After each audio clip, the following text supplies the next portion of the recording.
Thank you for sitting down with me. I really appreciate you taking the time to be a part of this project.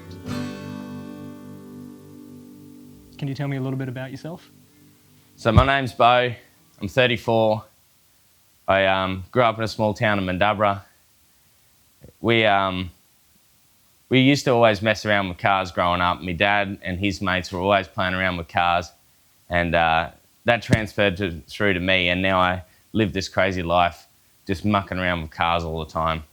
But when I'm not doing that, I'm working, and the work I do, some people probably think it's really boring, but I love it. I actually really love it. So I've been an earth mover for about 15 years or so now, probably more. I've learnt to drive a grader, so I've been grading for 10 years now. And I really do absolutely love what I do for work. Like going out there with all your mates, because we run a site where everyone has to be mates. So we go out there, work with our mates and have a really good time and get some road done. Building a road is not like you'd imagine. You think it's this long, slow process and you've got to slow down in your car to drive through the roadworks and stuff, but I love it. You just build this road and it looks amazing and it's perfect. Not that that's really about myself, but that's what I do. I build roads, I muck around with cars and have a good time. What's your favourite memory from your childhood? So I have two memories from my childhood, right? And one comes back to Dad messing around with cars. So I remember one day we had bought this old Speedway car from my uncles. My uncles used to race Speedway, and they got it all going. And one of Dad's mates, he took this car for a drive and he said, I'm like there begging, can I get in? And I was probably only about 10 at the time. And we were in this car and I'm sitting in the passenger seat. I can barely see over the dash, just flying through the bush so fast. Like there's trees like right there on the side of the road. We are going so quick. And it was just like holding on like, holy shit, this thing is fast, And we actually, even though it would seem bizarre, we crashed. We absolutely lost it. And there was a huge pile of logs and this car just launched up and it was bellied out on this pile of logs. And it shouldn't seem like one of my favorite memories, but I'm so fond of that time where I could just get in a car and just feel the adrenaline of a car just going way beyond its limits, and obviously beyond its limits because it crashed. But that was one very much a fond memory of mine, and it probably helped craft who I am today. Another thing, which is completely different, when I was probably around the same sort of age, I came up with this idea that pens shouldn't be straight, right? And I had this idea that if you had a bent pen, it would be more comfortable to use, because it's like around. Anyway, I had this idea and I took it to Mum and Dad and I showed them this bent pen that I'd made. I got a lighter and bent it and whatever.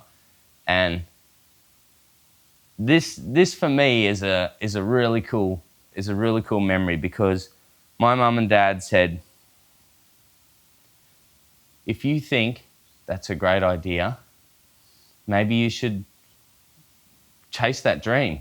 Maybe you should go and change the world and bring out this bent pens for people to use. Maybe people will love them, and just go right into it. Like maybe you can look into factories that might build them for you and advertise this idea. And for me, I love that memory because it kind of, as a young person, as a young kid, to have your parents have so much faith in you and be able to just tell you, chase your dream, absolutely chase your dream. And I feel like that shaped who I am today. Yeah. Do you think having your parents' blessings to chase those creative things is important? Oh, definitely. Definitely. Knowing some things I've learnt in the last 4 or 5 years, I definitely believe having someone that's extremely supportive of you, that says, go and chase your dream, brother, is super important. And I think all people should have role models around in their life helping them chase the dream and given that lesson to them.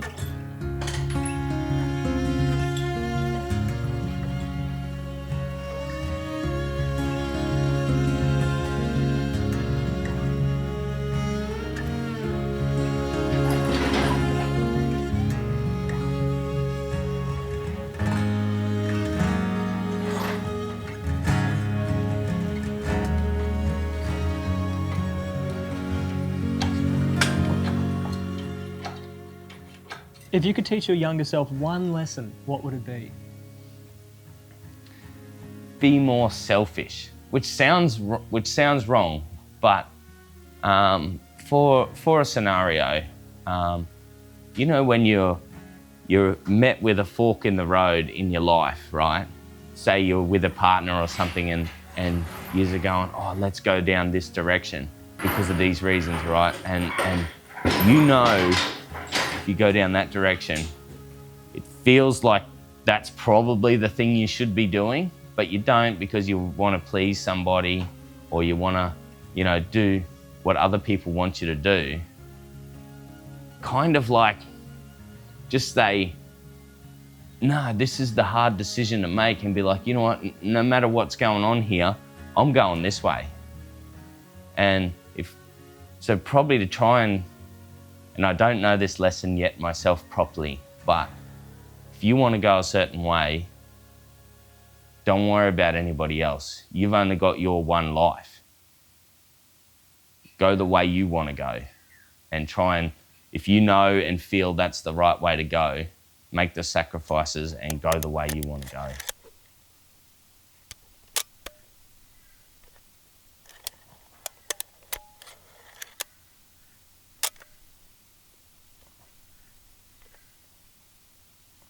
What's the hardest thing you've been through in life? I've had a few hard times in life. Now, a few years ago, my house burnt down, and I just spent every last dollar I had to chase my dream. I built this shed, and I spent all this money on this shed so then I could retire from work and run my business. And 2 months later, it all burnt. That was pretty tough, because after a couple of years now, I'm still not back on my feet from that. And that was hard, but I went through some hard times in life before that, earlier on. And it was the first time in my life I'd ever been faced with depression. And I wouldn't say that I had depression, but I could see that I was entering a path where I could end up with depression, or it was going to start affecting me. And that was a really tough time for me. It was a really, really tough time. And somehow I recognized it. And I don't know how that happened, but I recognized it, and I managed to go, hey, if you keep picking at this scab, it's going to get worse, you know. And I managed to work myself out of that, just not thinking about certain things that were making me depressed. Just push them out of your mind, and as soon as you catch yourself thinking about it, was just get that thought out of your mind, think about future, moving forward, don't dwell on the past and that sort of thing. And that was mentally the toughest time for me. In some ways it was harder than my house burning down. That was pretty tough, yeah.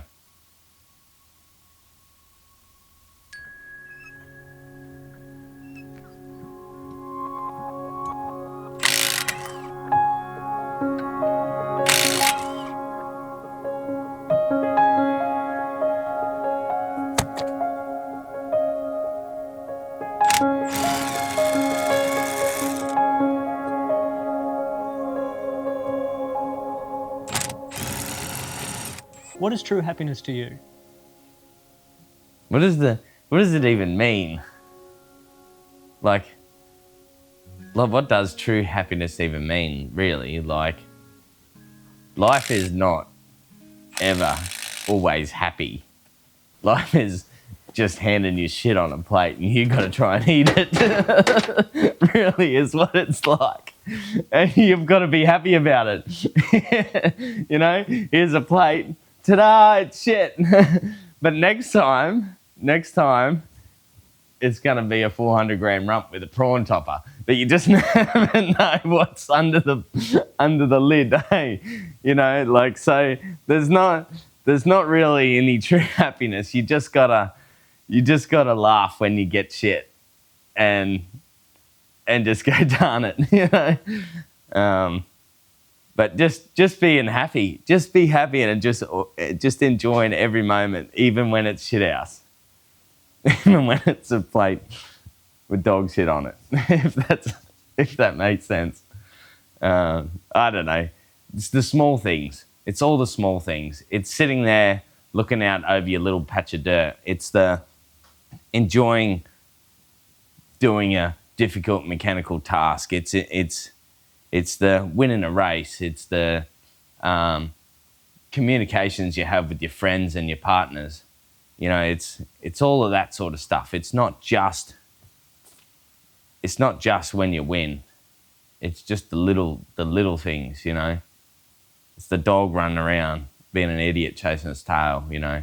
It's when you feed the cows and they come over and they're just greedy for food and they're knocking you over because they just want it. It's the small things that are happiness.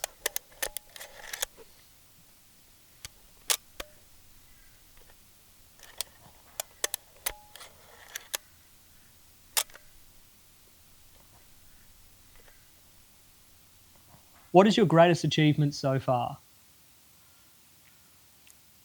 It would have to be our social media project. It would have to be.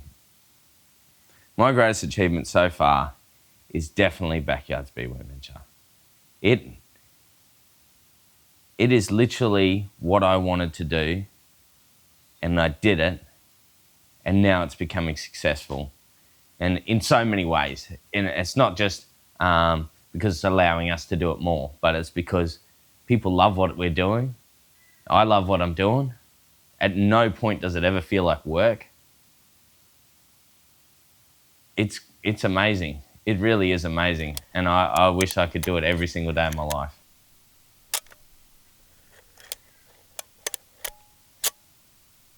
Can you just tell the audience about Backyard Speedway Venture?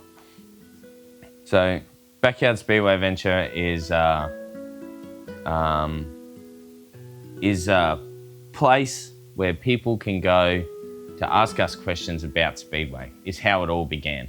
So, I was one time working on a car, and it was much the same as this one here. And I had this thought. I was like, people would love watching me do the shit I do. Sometimes I do some really dodgy stuff. Sometimes I do some really cool things, you know? And I'm like, people would love to watch that. And I wanted to share that with everybody, as many people as I possibly could share it with. And I also had this desire to get into Speedway and racing. So we wanted to create a place where we could have people come and ask us how they get into Speedway. Also, we could go racing and be able to share a bit of entertainment with the world as well. What do you think the next chapter of your life will look like? The next chapter of my life, I'm in this one for a little bit longer. So in the chapter I'm in currently, I'm here for a while before it finishes. But once I get to the next chapter, it will be taking Backyard Speedway Venture to the world. First Australia, then the world. We're gonna really make big things happen in our future, and this chapter that we're currently in is probably going to be one of the hardest. We're going to push through that, and then we're going to go around the world. Thank you for your time today, Beau. You have given us heaps to think about, great advice and really good perspective on life. I really appreciate your time today. Cheers, mate.